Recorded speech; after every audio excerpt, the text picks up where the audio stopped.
This podcast is brought to you by the Final Frontier Podcast. Welcome back to the AI Analysis Podcast. It's Wrestlemania weekend, so we're taking a look at the pro wrestling podcast down the middle. In their most recent episode, they make their predictions for what will happen at the Showcase of the Immortals. That's right, episode 94. They went through the whole card both nights. It's going to be interesting to see how their takes line up with what actually happens. Definitely. Okay, so night one. They started with what they figured might be the opener, Gunther versus Jey Uso for the World Heavyweight title. And one of the hosts, he called himself a championship purist, you know? Right, felt it should main event. Exactly. But he got why Jay's entrance would be huge to kick things off. So prediction-wise? They both landed on Jey Uso winning. Okay, why? Well, main things were get the crowd hyped immediately, you know? Like, Triple H apparently wants no dead spots in the crowd. Makes sense, yeah. And merchandise. Jey Uso stuff is probably selling well. Ah, the business side.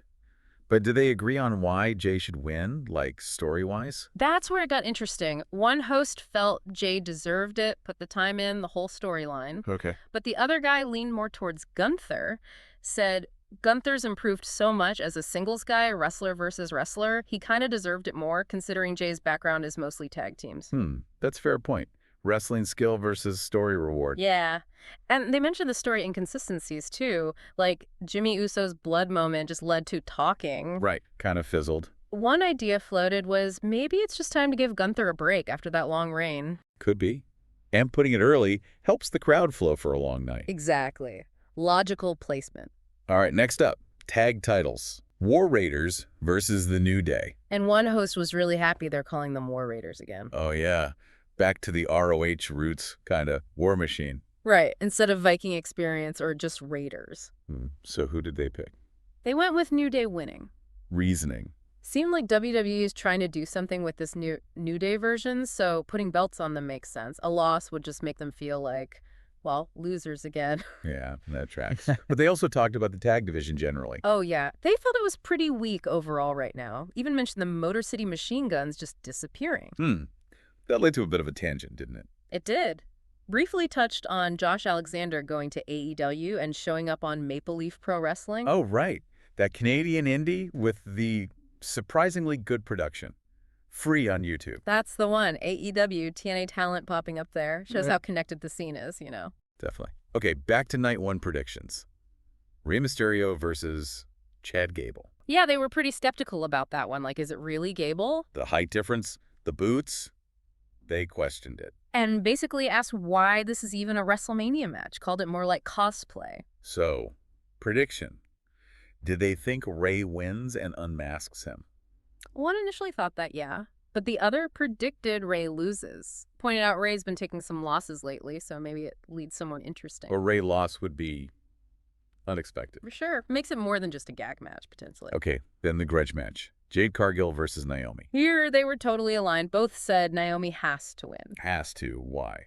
For the story to mean anything, really, and for Naomi to get another shot at a title down the line and actually look good doing it. They liked Naomi's recent heel work. Yeah, thought she showed a good edge, and mentioned Jade's getting better on the mic, too, more comfortable. So if Naomi wins, where does she go? That was part of the discussion. Or, if Jade wins, Naomi just keeps chasing her. One host even threw out a potential future triple threat with Bianca Belair. Interesting. Though some fans probably wanted Bianca versus Jade straight up. They acknowledged that, too. But the prediction was Naomi wins, probably by cheating somehow. So Jade saves face. Exactly. Protects Jade's aura. Classic booking. Makes sense. U.S. title match. LA Knight defending against Jacob Fatu. One host started out saying they didn't really care who won. Why not? Felt like whoever loses just gets kind of lost in the shuffle. Yeah. And they mentioned LA Knight maybe wasn't quite as hot as he was a year or two back. Fair point. Did they talk about Owens being injured? Yeah, wondered if this match got changed because of that. And maybe Randy Orton and the Bloodline get involved somehow. And Fatu's character, heel, but acts like a face. Right, that weird dynamic. So did the prediction change? Yeah, one host switched to LA Knight winning, had this whole scenario worked out. Like, Solo interferes, then Orton comes out, takes out Solo and Jacob, LA Knight steals the pin, and it drives a wedge between Solo and Jacob. Wow, that's specific. What did the other hosts say? Still stuck with Jacob Fatu winning. Shows how complex predicting this stuff can be. Totally. Okay, WWE Women's Championship. Tiffany Stratton versus Charlotte Flair. This one had some opinions. Oh, yeah. They brought up Charlotte's divorce, her appearance. One host was kind of questioning if she was mentally okay to be wrestling. That's getting personal. What about the match itself? Split again. One thought it was designed to elevate Tiffany. The other figured it was all about getting Charlotte that 16th title win, breaking her dad's record. And record chase. Did they mention the social media stuff with Kaiser? Yeah, called it cringe. And then they wondered if maybe Tiffany and Charlotte actually don't like each other in real life. Similar personalities, competitive, athletic. That meta stuff. Interesting. But one host was pretty firm, felt Charlotte shouldn't be wrestling right now. So the final prediction. One hoped Tiffany would win but predicted Charlotte, thinking maybe she was promised something for coming back. The other leaned Tiffany, thinking Charlotte might actually need more time off. So kind of split based on Charlotte's situation. Gotcha. All right, the big one for night one. Roman Reigns, CM Punk, Seth Rollins. Big triple threat. One host felt it really should have just been Roman versus Punk with Seth kind of there. But the theory started flying, right? Oh, yeah. One idea, Seth's pulling some architect crap, trying to win over Paul Heyman. Right. Then a wilder one. Heyman turns on both Roman and Punk and aligns with a returning Brock Lesnar. Whoa, Brock. Yeah. Another theory, Paul and Seth team up. Paul double-crosses Roman and Punk to help Seth win, ditching the whole clown Lady Gaga cosplay look and going back to being the architect. Revitalizing Seth, that's a thought. They talked about how Roman doesn't really need Paul anymore, Punk doesn't either, and Seth's just in this weird limbo state. Did they touch on Brock's actual status? Briefly. Said he's not technically persona non grata. Led to a joke about Pat McAfee yelling, "Oh shit," if Brock's music hit. Huh. Any other wild predictions? Just a quick one about Vince McMahon showing up as the real final boss. Just throwing stuff out there. Right, so bottom line, who wins? One predicted Seth Rollins. The other picked CM Punk. Why Punk? Basically, it felt the whole match exists just to give Punk his WrestleMania main event moment, even if it should have been a singles match for the title. But the Seth double cross could make it better, add some layers. Lots of possibilities there. Wrestling booking is fun, isn't it? Definitely keeps you guessing. Okay, that wraps up their night one thoughts. Quite a ride. Yeah, it gives you a lot to chew on before the show. Absolutely. We need to cover night two as well, but let's take a quick break. We'll be right back after a word from our sponsor. The Final Frontier podcast. These are the voyages of Jake Boger and Justin Spur. Our weekly mission, to explore memories of Star Trek's strange new worlds, to recall the search for new life and new civilizations, to boldly go where no one has had the spare time to go before.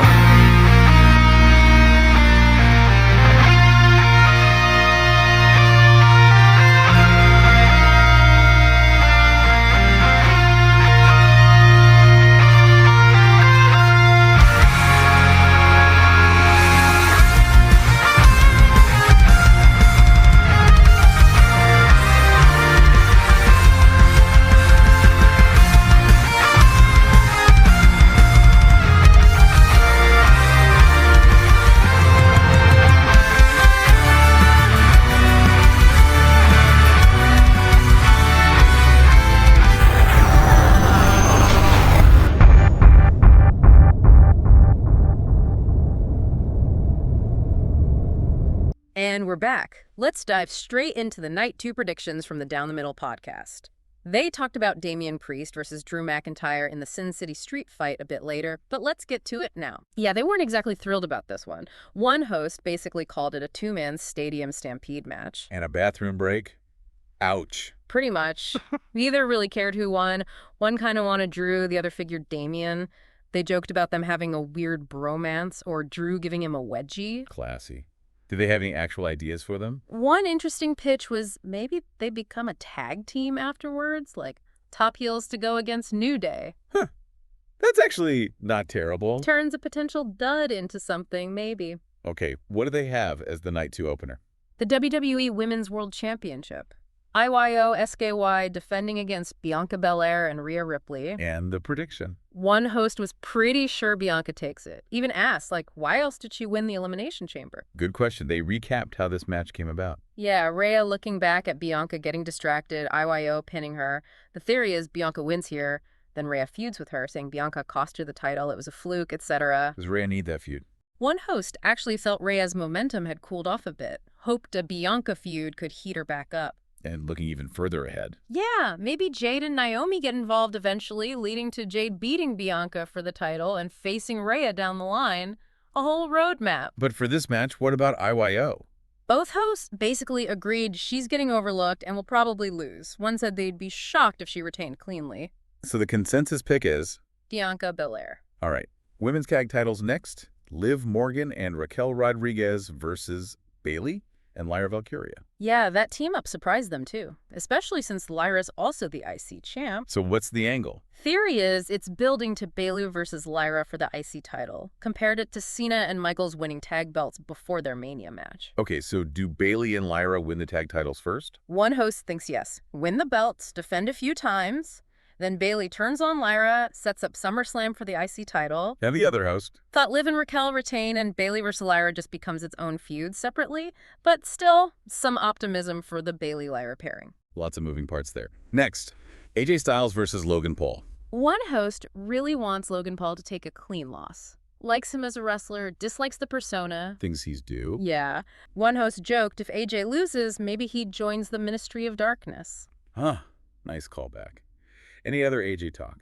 Mentioned an old Samoa Joe story about AJ laughing at him early on, said people should check out their old TNA matches. Good call. So AJ or Logan? One felt AJ has to win. The other worried this AJ might be winding down his career, but hoped a win could change that perception. They talked about AJ's booking. Yeah, how WWE uses him inconsistently. Pointed to the long feud with Nakamura that kind of went nowhere. True. Final prediction. AJ Styles wins. Unless Logan cheats. So hedging a bit. Okay. Intercontinental Championship. Bron Breakker defending against Penta. Finn Balor and Dominik Mysterio in a fatal four-way. Ooh, this one got a strong reaction. One host hated the lineup. Why? Felt the challengers just didn't belong there. Finn Balor, where the hell has he been? Just a Judgment Day jobber lately. And Dominik. Why the hell is he here? Same thing, jobber for Judgment Day. But corrected to Dom, still questioning why he or Penta would be in it, given Penta's short time there and recent loss to Kaiser. Made no sense to them. So Bron retains. That host felt he should, but if someone else wins, they thought maybe Dominik should win by screwing Finn over, leading to Dom leaving Judgment Day. What was the final prediction then? Split again. One picked Finn Balor for some reason, maybe to split Judgment Day. The other thought Dominik wins. Just kind of messy. Seems like it.